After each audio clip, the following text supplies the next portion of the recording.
everybody. We are coming to talk to you about apologies and forgiveness in relationships. So this year has been hard on a lot of people. It's been hard on relationships. And especially if you're spending more time with each other, you may experience more tension, you may experience more conflict, and you may experience even more distance in your relationship, even though you're in more physical proximity together. And one of the things that's so important in resolving conflict and creating intimacy in a relationship is real embodied apologies and real embodied forgiveness, not the fakey stuff. So we're going to use a real life example because we always love to use real life examples from our relationship to show we are far from perfect. You know, P.S. when we first got together, when both of us had done so much work, we came in very arrogant. Like, we're both so conscious. We're going to have such a conscious relationship. We're never going to get in arguments. That panned out well. That lasted like a month. So you want to tell a little story? Yeah, so we are both transformational coaches, or a title around that you would give us, right? And so I pride myself on making connections, on being able to see the unseen, to witness the unconscious, to make the unconscious conscious. And Christine was dropping some messages to me the last week, but I wasn't picking up what she was putting down. Yeah, and I was like pretty overt about it. Specifically, so Christmas is a really big deal to me. I love the holiday season. It's my absolute favorite time of year. Last year we were in Australia for the holidays, which was lovely, but it's summer there, and they don't do Christmas like I like to do Christmas. It's sort of more like, let's go to the beach. And I like the cozy Christmas tree, hot chocolate, like all that kind of stuff. So I was very, and this is the first Christmas tree I've had in over 10 years. So I was very excited about the Christmas tree. And I was excited about the Christmas tree as well, because most Christmases, the last quite a few years, I haven't even been home. I've either been in Indonesia, I've been in New Zealand, I've been away. I haven't been actually home for Christmas. And so it was a big deal to me as well. But I wasn't really able to see and feel how important this was to Christine. And I'm going to fast track a moment and fill in the rest of the story, but it wasn't until Christine looked at me in a great deal of humility and compassion, with tears in my eyes, a lot of tears in her eyes, and said, my little girl is really hurt right now. My little girl is really hurt. And it wasn't until then that I was actually able to be sincerely sorry. I was able to actually go outside of myself for a moment and see that the actions that I took, although they weren't malicious, I had no intention to hurt her, but I actually hurt her. And the issue was that I was stuck in my defense because I could not see why she was making a big deal about this. I asked her to wait. I was going through all the reasons logistically. Let's film the story. So basically what happened, because you're getting to the meaty teachy part, which is great. We got to film the juicy story part. So I was like the whole week, Sunday we're going to decorate the tree. And we went to a little friends gathering Sunday afternoon. And I was like, okay, we're going to leave because we're going to go home and decorate our tree. And I'm telling everybody we're going to decorate our tree. And I thought she was just saying that because, I don't know, she wanted to leave. I didn't leave. It was all really good friends. It was a really fun time. People were playing pickleball, but I wanted to get home. I wasn't in my body then. Make the hot chocolate, get in like the season. And those of you who are like me, decorating a tree isn't a 2-hour thing. It takes some time. And I had all these ornaments that had been in storage for 15 years from my childhood. And I was so excited to unwrap him and tell him the stories about it. So we're driving home and he's like, so Colin invited me over to go play pickleball. And I was like, well, but we're decorating the tree. Well, we can do it after dinner. I really want to, I don't know how it went, but basically he went and played pickleball for 3 hours. And I was home drinking my hot chocolate, trying to have a good attitude about it. But I was really hurt. And I was really, really upset that it felt selfish to me that he went and did that versus really knowing that I needed that. Now, in his mind, he's thinking, well, we're just going to decorate the tree after dinner. It's no big deal. I'm still keeping my word. Like I said, I wasn't connecting dots, and it didn't help that I was feeling a little frustrated anyway, and it had nothing to do with Christine. It had nothing to do with anyone else. I was just in an overthinking mood about life. I'm a contemplative guy. I think about things, big things, little things, and sometimes I get it's not overwhelmed, but I get burnt out on the thinking and the feeling. Mm-hmm. And I internalize that. Now, I'm saying this, I'm mentioning this because it's a really important part of this story and this sharing, is that I also internalized that and didn't communicate that to Christine. All I said was, I just want to have a hit out. I want to Like, work. I need to blow off some steam. I want to blow off some steam. I feel frustrated. But that's it, right? And that and I wasn't wanted to enough. support that. Like, I wanted to support that. But then when I got home and he left, it was like I really felt into, this was a big deal to me. And I felt like a word was broken and an agreement was broken. And to me, it felt selfish. But to him, it felt like he was keeping his word and he just needed to blow off some steam. And like, you know, that should be okay. And it is. But to my, and this is when we're going to get to the true apology and the true forgiveness. To my little girl, it felt like devastating. And this is when we know an inner child wound is activated, is when our reaction to something doesn't quite match the circumstances. So like the grown-up self could be like, okay, well, he'll go play pickleball, we'll do it later, whatever. But the little girl in me who loves Christmas and who wanted this experience with my husband for the first time, she was really devastated. And when he got home, well, I had attitude when I got home. He got anyway. so much attitude when he came home. No, but I had attitude as well. Yeah, you had it, and I had it. You had more attitude. I had more hurt. Yeah, I had a lot of attitude when I got home because I could feel Christine and I are close, and I can feel her, and I can feel when she's either upset at me or upset at something or disorientated or not feeling in balance within herself. And of course, I didn't make the conscious connection at the time, but I knew that it was, you know, because of what had transpired. And instead of stepping into that with a little more humility and calmness and patience, what I did was come in and be defensive. And I started attacking because that's what my little boy would do as well, or my teenage boy would do. So I came in and I said, "Oh, is this all you've done? Like, this is it? This is this is all you've done on the tree? Like, why doesn't it look like your mom's tree?" But now, I didn't mean to be rude when I said that. What I meant was what I was thinking behind that statement. And this is what happens when we're triggered. We don't think clearly. We don't express clearly. But what I was thinking behind that statement was, oh, there are not a lot of ornaments here. We could do this really quickly. It's not going to be a long process. We're going to get it done. And I'm thinking, oh, we're going to get it done. It's going to be okay. But that's not what I was how it came across. And then finally, and because I know him and I know how he gets triggered, I had two choices. I could either start an argument or I could vulnerably express what's going on. And I said, You're being a jerk, and I think it's because I fucking hate that term. It's because it's an American term, and I don't because I hate America. It's not that. I love America. Maybe I said you were mean. No, you said that. Okay. I personally don't like that word jerk because we don't use it in Australia, and it just triggers me for some reason. Well, I feel it's really offensive. I didn't know the degree of his relationship with this word, but I basically said, "You're being a jerk," and I think that's because deep down you know you hurt me. And you feel bad about it. Now, that was completely true, but I didn't own that immediately. No, I didn't own that immediately, even though Christine was being very calm and vulnerable. I didn't own that immediately because I was stuck in some of my hurt, which is, why are you making a big deal about this? Why are you trying to control me? Which is a childhood win for him. That's right. Being controlled, being told what to do, people expecting too much of him. And what happens is when I feel that, I tend to just do more of what I think makes me feel free, which is basically doing whatever I want or basically going against what everyone else is saying. Yeah. So now we're really butting heads, right? And it's not that we're arguing, it's more that we're being silent with each other and not being real with each other. We're both in hurt. And so here's what we wanted to speak on and teach on. This is when the apology and forgiveness, like an authentic apology and authentic forgiveness, comes into play. Because we could have been in this for a lot longer than we were.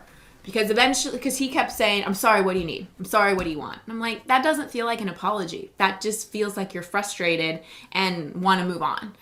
And so, which was true, but I eventually got to, with, again, vulnerability, real tears in my eyes, just saying, my little girl was really, really excited, and I'm not angry at you. I'm just really, really hurt. This was a really big deal to me, and I'm really, really hurt. And that's the power of feminine vulnerability, is when we're kind of when somebody comes at us, like he wasn't coming at me in like a dangerous or mean way. He was just, because the masculine a lot of times can go into shame and shut down, and that can come off as standoffish.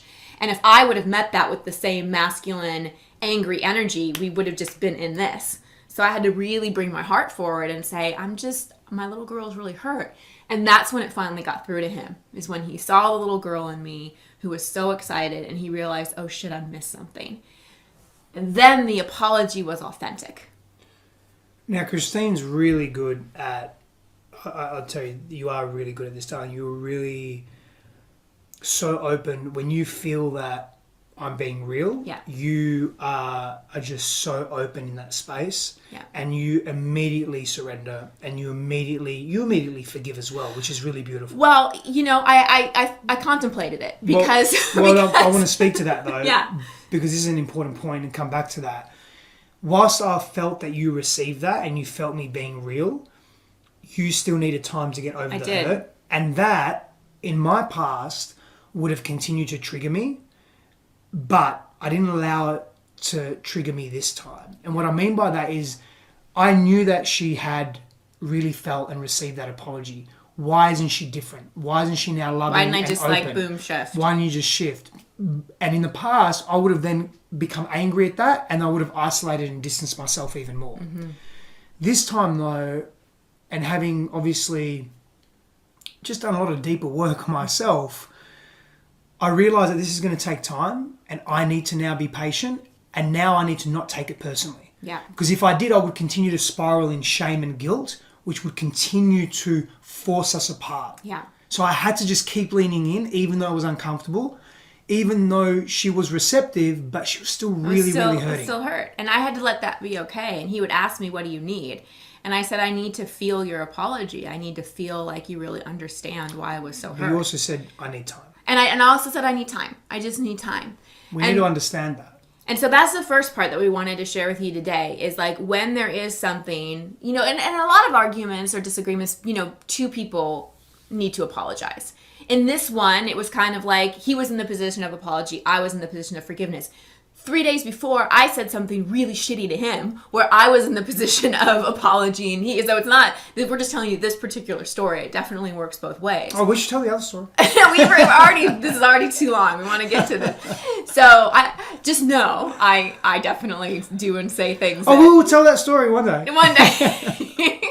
So the point is, when you're in that situation, if you're the person that, you did something hurtful, even if you didn't know, but when you finally get, oh man, my partner's really hurt, that authentic apology, not the apology with defenses, not the apology with excuses, not the apology, well, you should have made it more clear. None of that. Just the I'm sorry, I really get that this hurt you. I really get that this upset you. And then, for me, I said I need time. And there was a part of me that was a little angry, because with hurt, there's always some anger too. It was like, maybe I want to punish him for a little while about this one. And then I felt into it, and it's like, no, I don't like distance in our relationship. We're on the same team. I don't want to hold this over his head. Like, he owned it. He apologized.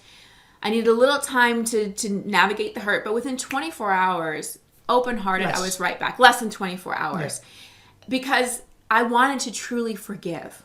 And so that's the second part.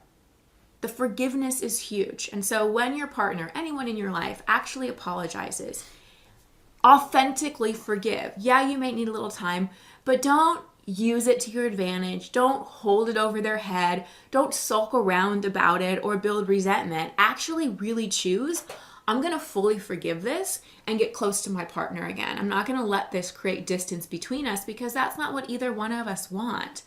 And you've truly forgiven when the energy shifts. So I knew I'd truly forgiven, and I was done with my hurt when I was back, and my little girl was like, all right, I'm good again, and we're going to get some more ornaments and do the tree another time. So yes, that not holding a grudge is super, super key. And a lot of that, and this is a two-way street, because he owned the apology and was very loving and affectionate and gentle with me, which is my little girl needs.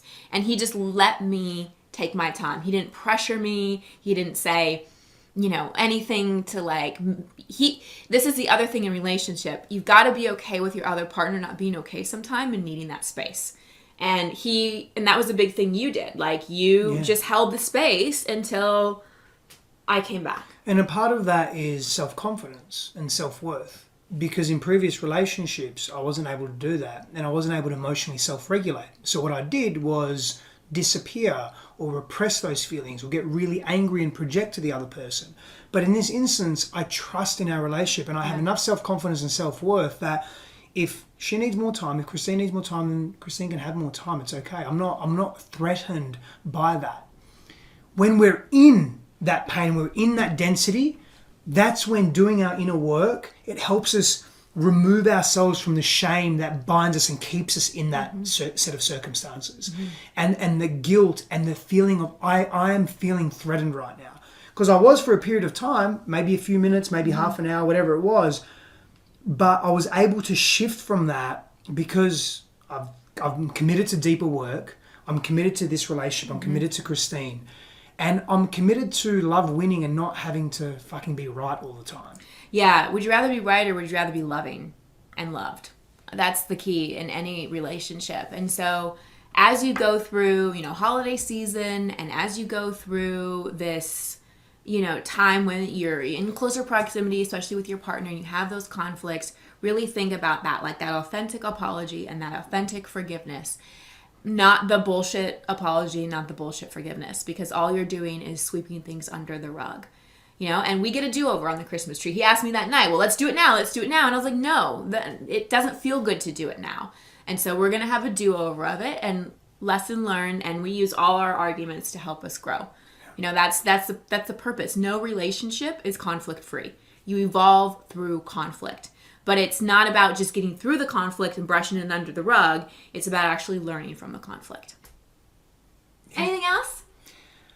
No, I just, on that piece, and I heard this in a podcast this morning, not a podcast, sorry, an audiobook that I'm listening, is that we experience freedom when we accept life exactly as it is. And that means, that's inclusive of the difficulty and the pain and the challenge and the fear.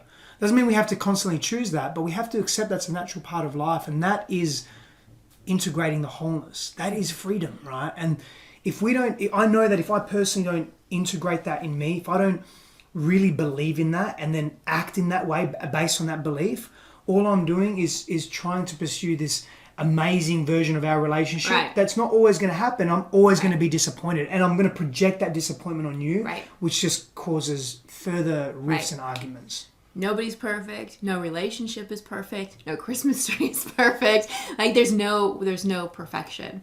And so know that everything in your life is a growing opportunity. So release the expectations and the standards you have of yourself and others as well, because that's going to help you with the apology and forgiveness as well. When you let go of the pressure and expectations and the standards, it's so much easier to own your shit, learn from it, and then move on. And not move on by, like I said, brushing it under the rug, but move on because you've actually learned and grown through something. So we love answering relationship-y questions.